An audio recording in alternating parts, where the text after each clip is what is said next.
Dear ones, this video is about long-term capital gain computation. That long-term capital gain is arising from the transfer of certain long-term capital assets, and that transfer is taking place on or after 1st April 2018. Okay, now we move to our discussion.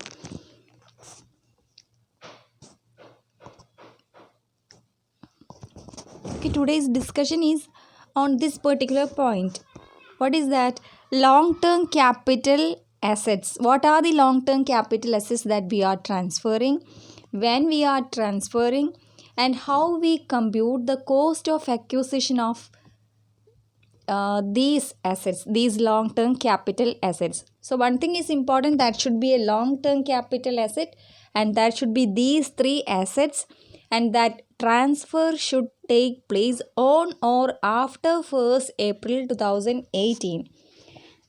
And this was about the clarification issued by CBDT in the form of questions and answer format on various issues relating to the new tax regime for taxation of long-term capital gains. So it's so simple, but the thing is, three things should be there. That should be a long-term capital asset, and that should be about the computation of long-term capital gains. And here the focus is on the computation of the cost of acquisition. Cost of acquisition, how we compute cost of acquisition, and that asset, long-term capital asset, that we are transferring on or after 1st April 2018. These three things that you have to remember, that you have to keep in mind. So we can move to the discussion. Long-term capital gains means gains arising from the transfer of a long-term capital asset, that everyone knows. It provides for a new long-term capital gain tax regime for the following assets. So the budget of 2018 contains this particular provision. So what is the new tax regime for these three kinds of assets? Three kinds of assets, financial assets, which are long-term capital assets. First one is equity shares in a company listed on a recognized stock exchange, unit of an equity-oriented fund, and unit of a business trust. So these are the three assets, long-term capital assets. Long-term capital asset, for becoming a long-term capital asset, that should be held by the SSC for more than 12 months, that you know. So this new tax regime is about these three financial assets which are held by the SSC for more than 12 months. That's clear? Okay, now we can see how we compute cost of acquisition in these three assets case, if that is a long-term capital asset.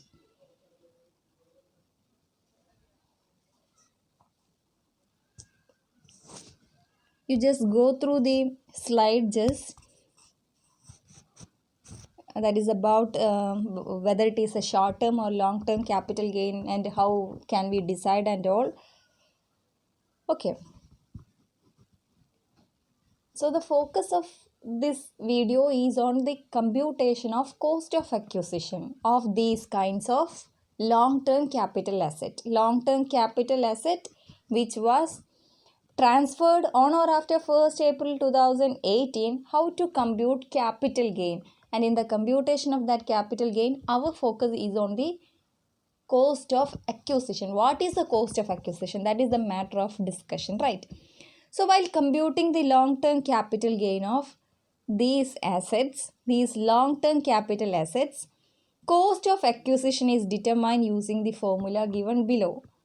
Normally, cost of acquisition means the cost that we incur for the purchase of that asset. So here, what is cost of acquisition? That we can look. The cost of acquisition of the asset will be higher of the following. A and B, two things are given. A is the actual cost of acquisition of the asset. B, the lower of fair market value of the asset on 31st January 2018. Second one, the total amount received at the time of selling of the equity shares or equity mutual funds. So, what is the sales proceeds received at the time of sale?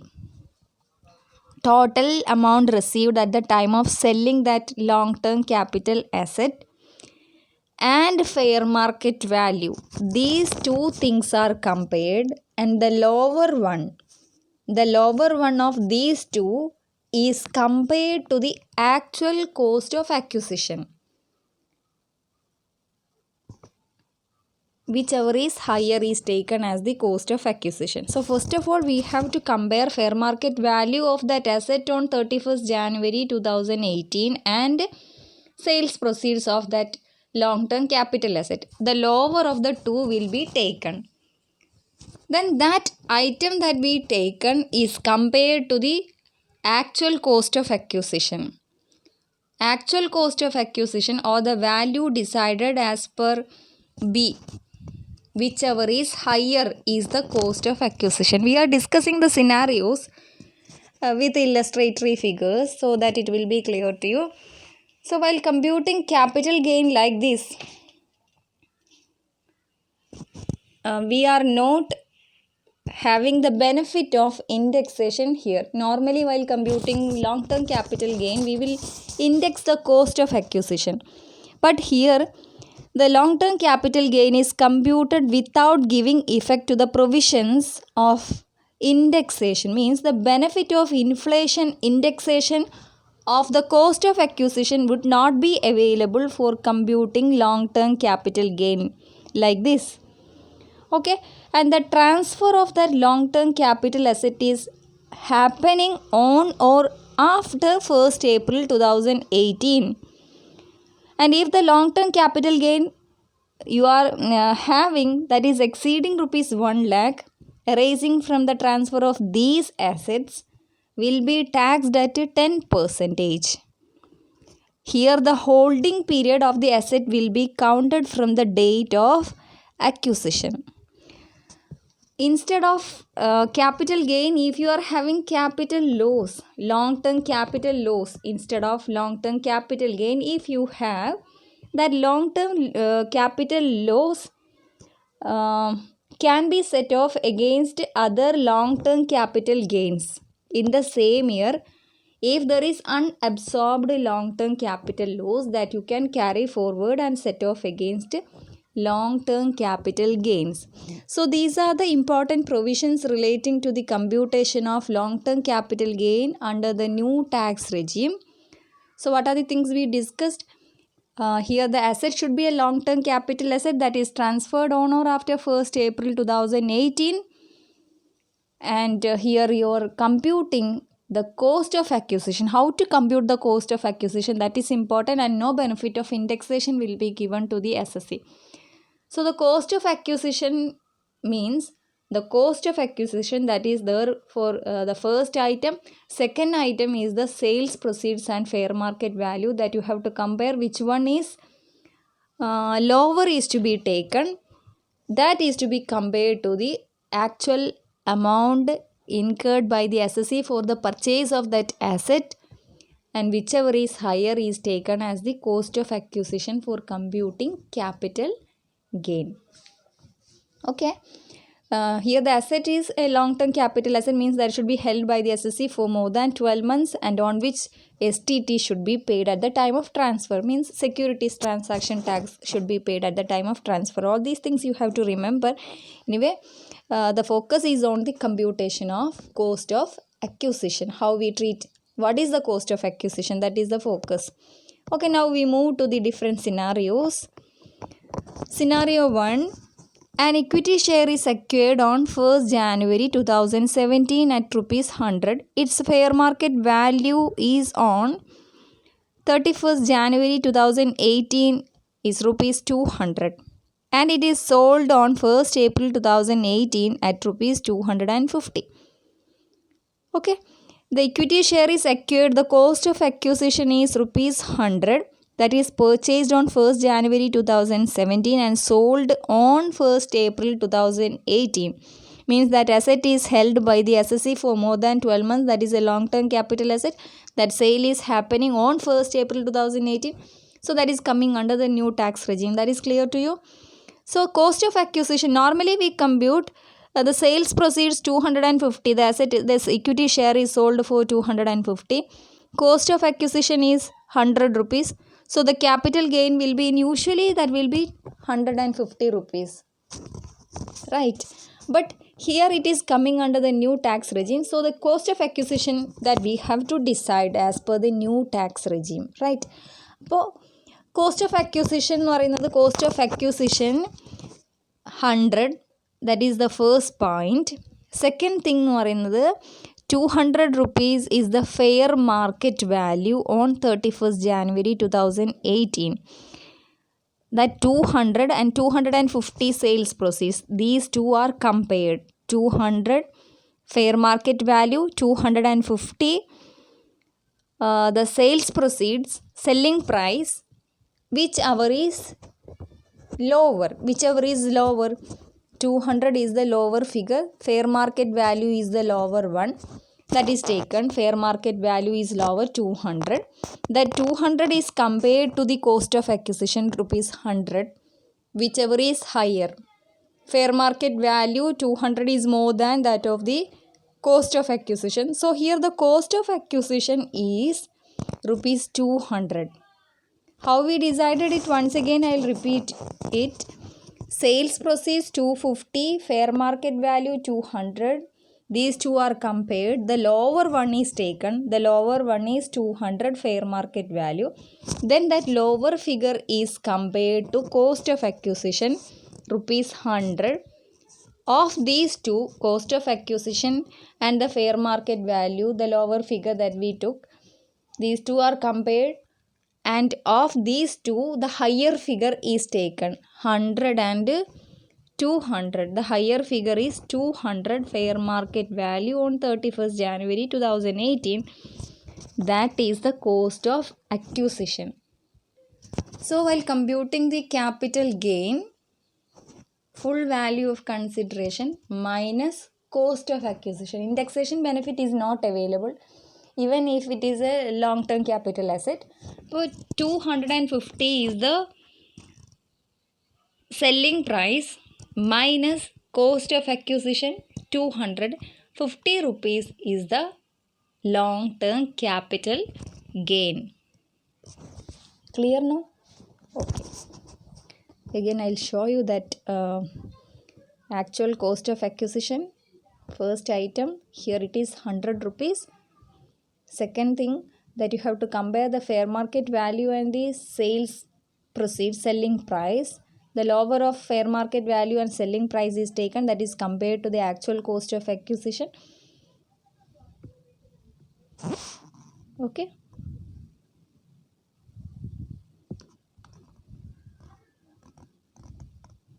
Here you have to compare, take the lower figure of these two. Fair market value and the total amount received at the time of selling the equity shares or mutual funds, right?